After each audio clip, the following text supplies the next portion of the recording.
ভালো যদি বাসতে হয় নবীকে বাসো। ভালোবাসতে হবে কাকে? নবীকে ভালোবাসতে হবে। কি মুখে মুখে না বাস্তবে? এখন আমাদের অধিকাংশ ভালোবাসাটা কি মুখে মুখে না বাস্তবে? না, আমাদের অধিকাংশ ভালোবাসা হয়েছে মুখে মুখে।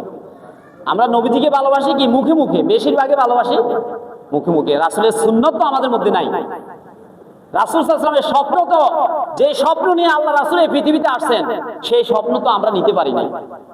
আমাদের স্বপ্ন আছে না? কি স্বপ্ন? বাড়ি করা, গাড়ি করা, এরকম আছে না?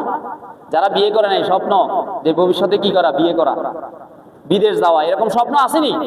কিন্তু আল্লাহ রাসূলের স্বপ্ন ছিল। এই স্বপ্নগুলো কিন্তু খারাপ না।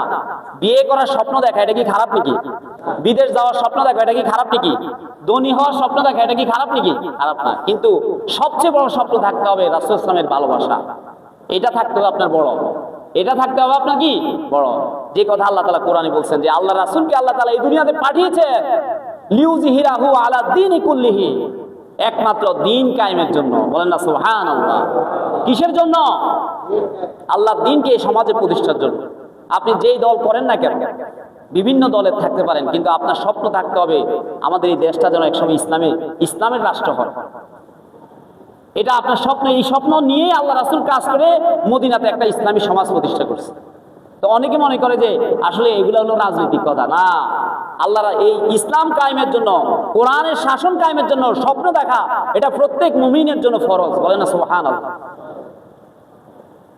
আপনি যেই দল করেন না কেন, এটা দলের বিষয় না। কোরআন হাদিস কোনো দলের বিষয় নেই। আল্লাহ তাআলা কি কোরআন কোনো দলের জন্য পাঠাইছেনি? এটা হলো হুদাল লিন্নাস, সকল মানুষের জন্য হেদায়েত, সকল দলের জন্য হেদায়েত। আল্লাহ তাআলা যেন আমাদেরকে সেই বিষয়টা পালন করার তৌফিক দান করে, বলে আমিন। আমরা ইনশাআল্লাহ, যেহেতু রবিউল আউয়াল মাস আসছে, আমরা বাকি জুমাগুলাতে আল্লাহ রাসূলের সিরাত নিয়ে, আল্লাহ রাসূলের মক্কার জীবন, মদিনার জীবন, এই দুই বিষয়ে আমরা ইনশাআল্লাহ আলোচনা করব। আল্লাহ তাআলা যেন আমাদের সবাইকে তৌফিক দান করে, বলে আমিন। আর